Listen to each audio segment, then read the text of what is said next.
தமிழ் சினிமாவில் முன்னணி ஹீரோவாக இருக்கும் நடிகர் அஜித் நடிப்பில் கடந்த வாரம் வெளிவந்த திரைப்படம் விடாமுயற்சி.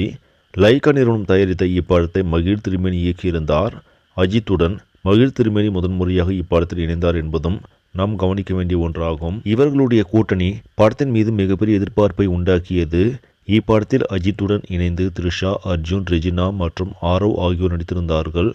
மக்கள் மத்தியில் நல்ல வரவேற்பை பெற்று வரும் இப்படம் உலக அளவில் 9 நாட்களில் செய்திருக்கும் வசூல் குறித்த தகவல் வெளியாகியுள்ளது. படத்திற்கு ஒரு சிலர் வேண்டுமென்றே தவறான விமர்சனங்களை கொடுத்து வந்த போதிலும் தற்பொழுது குடும்ப ரசிகர்கள் படத்தை கொண்டாடி வருகின்றனர்.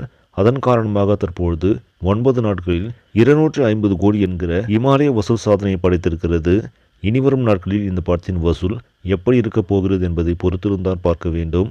சரி, நம்மளே இந்த செய்தி உங்களுக்கு பிடிச்சிருந்தால் லைக் பண்ணுங்கள், ஷேர் பண்ணுங்கள், மறக்காம நியூஸ் தமிழ் சேனலை சப்ஸ்கிரைப் பண்ணுங்கள். அடுத்த வீடியோவில் சந்திக்கலாம். நன்றி.